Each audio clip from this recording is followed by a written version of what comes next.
بسم الله الرحمن الرحيم. ربنا افتح بيننا وبين قومنا بالحق وأنت خير الفاتحين. صدق الله العظيم. السلام عليكم ورحمة الله وبركاته، وأهلا ومرحبا بحضراتكم في حلقة جديدة من برنامجكم الأسبوعي مملكة الرشاقة. كل عام وحضراتكم جميعا بخير بمناسبة شهر رمضان الكريم. أعاده الله علينا وعلى الأمة الإسلامية بالخير واليمن والبركات، وجعلنا اللهم من عتقائه من النار في هذا الشهر. اللهم تقبل منا الصيام والقيام وسائر الأعمال. أهلا ومرحبا بحضراتكم. طبعا حلقة النهاردة هتبقى متغيرة شوية، ويعني هنسير جو الصيام الجميل اللي احنا فيه. حلقة النهاردة إن شاء الله هتكون من 3 فقرات.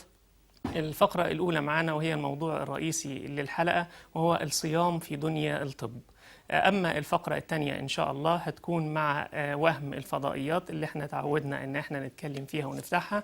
والفقرة الثالثة إن شاء الله هي كلمة في سرك، ووصفة النهاردة لإزالة السواد أو الإسمرار تحت العين، والوصفة الثانية لإزالة آثار الحروق القديمة من الجسم. ودي كنا وعدنا بيها من أسبوعين، ولكن الوقت ما كانش بيسعفنا إن احنا نقولها. إن شاء الله نقدر إن احنا نقولها مع بعض الحلقة ديت. خلونا مع بعض، وزي ما تعودنا دايما إن احنا نشوف رسائلكم واستفساراتكم خلال الأسبوع الماضي، ولو إن هي الحمد لله مش كتيرة لأن احنا جاوبنا معظم الاتصالات الحلقة الماضية. في سؤال بيقول: أنا بحب العرقسوس جدا، فهل في مشكلة مع الرجيم؟ شراب العرقسوس وفي البلاد العربية بيسموه شراب السوس. ما فيش فيه مشكلة خالص بالنسبة للرجيم. هو طبعا خالي من السكر الصناعي بتاعنا، ولكن ليه فيه السكر الطبيعي بتاعه وما بنقلقش منه خالص. وبالعكس ده هو بيمنع العطش في رمضان، فيكون ليه فايدة كبيرة. ولكن وزي ما قلت الحلقة الماضية بنحذر شوية أصحاب الضغط المرتفع، لأن العرقسوس بيرفع الضغط. في المقابل ممكن الكركديه، ولكن من غير سكر بالنسبة للجماعة اللي هم عندهم ضغط مرتفع. السؤال الثاني بيقول: المياه الغازية على الإفطار هل فيها ضرر؟ احنا اتكلمنا مرارا وتكرارا عن المياه الغازية وأضرارها، سواء في الفطار أو في الصيام أو مع الأكل. المياه الغازية أو المية عادة غير مطلوبة أو غير مستحبة أثناء تناول الطعام، واحنا قلنا ووصفنا ليه قبل كده، لأن بيعوق شوية عملية الهضم، مش زي الناس ما هي متخيلة أنه بيساعد على الهضم. لا، ده بيعوق عمل الإنزيمات الهاضمة اللي في المعدة، وبالتالي ممكن أن احنا نجد منه ضرر وليس منه منفعة. السؤال الثالث: لا أستطيع شرب 2 كوب ماء قبل الإفطار، فماذا أفعل؟ احنا يعني هو السؤال لأن احنا كنا وصينا بشرب 2 كوب ماء قبل كل وجبة، وأنا طبعا مع صاحب أو صاحبة الرسالة، لأن صعب إن احنا نبدأ إفطارنا ب2 كوب ماء، هيبقى كتير قوي على المعدة. مفيش مشكلة خالص نلغيهم، وزي ما اتفقنا إن احنا نفطر على حاجة من السكريات البسيطة سريعة الامتصاص. واتكلمنا واتفقنا إن السكريات البسيطة سريعة الامتصاص بسرعة هترفع لي مستوى السكر اللي انخفض طوال فترة الصيام، وبالتالي هيبتدي المخ يصحصح تاني. الصداع اللي موجود أثناء الصيام هيضيع، إحساس الجوع برضو كذلك هيضيع. وده من سنن الرسول عليه الصلاة والسلام في الإفطار، إنه بنفطر على تمر وبعض من الماء أو بعض من اللبن. مفيش مشكلة إن احنا نلغي 2 كوب ماء قبل الفطار ونخليهم معانا قبل السحور، ونخلي المية بتاعتنا ما بين الفطار والسحور كمية كبيرة جدا على قدر الإمكان، لأن مهم قوي أثناء الصيام إن احنا نكثر من الماء، وده يعني لصالح الجهاز البولي والكلى. لأن طبعا أثناء فترة الصيام اللي هي تقريبا بتبلغ 15 ساعة ما فيش مية داخلة الجسم، وبالتالي في مية بتخرج من الجسم. كل الجسم بيفقد مية من جميع الخلايا، سواء عن طريق التنفس، سواء عن طريق العرق، سواء عن طريق البول، فبالتالي بيقل قوي مخزون المياه في الجسم. وعلشان كده لازم ان احنا نعوضه عشان نعمل ريفريشمنت او نرجع تاني الحيوية والصحة للخلايا الحية بتاعتنا بشرب الماء ما بين الإفطار وما بين السحور. نكتر جدا من شرب المية. كان معانا أيضا رسالتين احنا مش ناسينهم أو اتصالين. الأخت سهام من الأردن كانت طالبة وصفة للبشرة الدهنية، والسيدة أم محمد من البحرين كانت طالبة وصفة لدهون الكبد. وإحنا وعدنا ولسه عنده وعدنا إن إحنا إن شاء الله هنقول الوصفة وصفة للبشرة الدهنية، وهنتكلم عن الكبد بحلقة خاصة تماما، وهنسميها أو إحنا كنا سميناها رشاقة الكبد، ولكن إن شاء الله هنحاول إن إحنا نعيدها مع بعض تاني.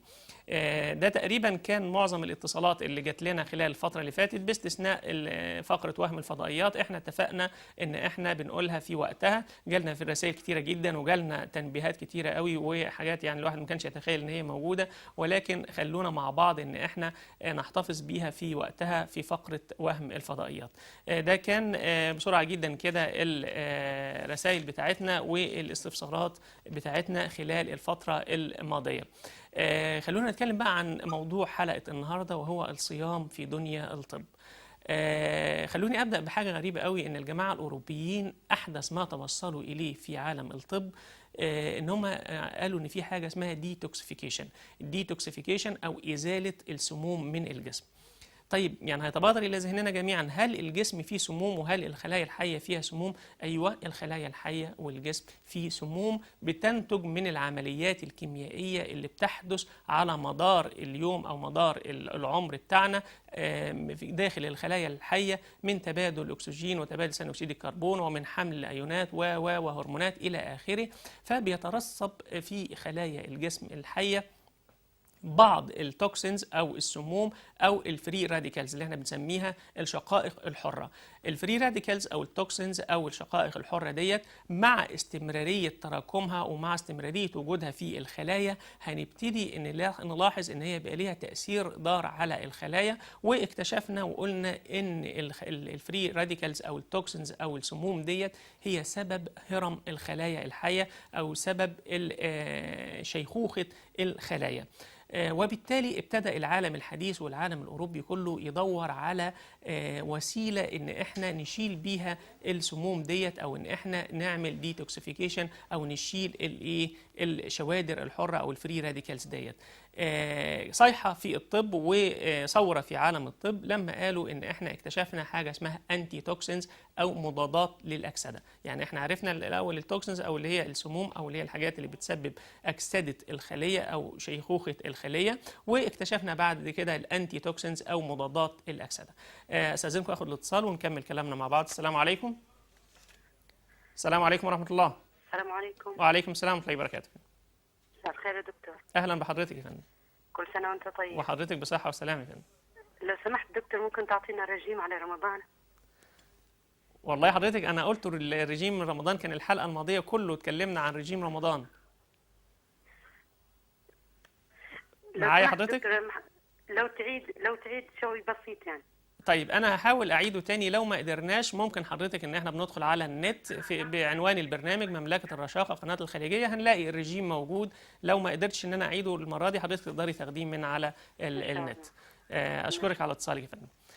طبعا الحلقه اللي فاتت احنا اتكلمنا عن رجيم رمضان وقلناه باستفاضه، واتكلمنا عن 7 ايام. انا هحاول ان احنا نقوله بسرعه لو قدرنا ان شاء الله، ولكن لو ما قدرناش ممكن جدا حضراتكم تدخلوا على شبكه النت وناخد الرجيم من على الحلقه اللي موجوده، بان احنا بندخل بمملكه الرشاقه قناه الخليجيه بنلاقي البرنامج نازل معانا ونقدر ناخد منه الرجيم بتاعنا.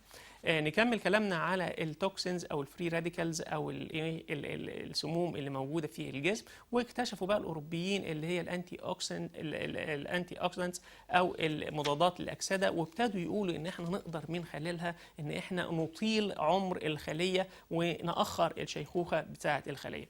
كل ده احنا لسه مع بعض، ان الاوروبيين قالوا ان احنا اكتشفنا اكتشاف رهيب، واحنا معاهم لغايه ما نشوف في الاخر هنوصل مع بعض لايه.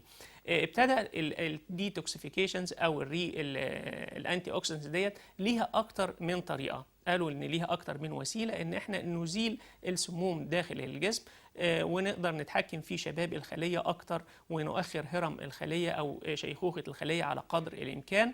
ابتدوا يقولوا في اكتر من اسلوب ان احنا نقدر نعمل الموضوع ده. في منها الاساليب الكيميائيه وفي منها الاساليب الطبيعيه، وطبعا بطبيعه الحال كلنا بنميل الى الطرق الطبيعيه لان ما بيبقاش في منها اي ضرر خالص، وبيبقى في منها المنفعه الافضل من الطرق الكيميائيه. طب يا جماعه قولوا لنا ايه الطرق الطبيعيه اللي احنا نقدر نعمل بيها ديتوكسيفيكيشن؟ الغريب بقى جدا والمفاجاه ان هي الكلام اللي قالوه هو صيام شهر رمضان. هو الصيام اللي احنا بنصومه في ديننا الاسلامي الحنيف هو بالظبط الديتوكسيفيكيشن او الانتي اوكسيدنتس. وصل الاوروبيين بصيام الشهر دوت او 30 الى 40 يوم، وبعد كده ان هم يتناولوا افطار صحي او طعام صحي. ما لهمش دعوه بكلمه الافطار وما لهمش دعوه بكلمه الصيام، ولكن بالظبط الصوره اللي فرضها ديننا الحنيف علينا في الصيام هو الديتوكسيفيكيشن أو علم إزالة السموم اللي بيتكلم عنها الجماعة الأوروبيين، لا، هم ما اكتشفوش اكتشاف ولا حاجة. من 14 قرن ديننا الحنيف فرض علينا الصيام، وهو ده نظام الديتوكسيفيكيشن. وده أكبر دليل على أن الدين الإسلامي بيحافظ تماما على الخلية الحية وعلى الإنسان وعلى مصلحة الإنسان وعلى عمر الإنسان.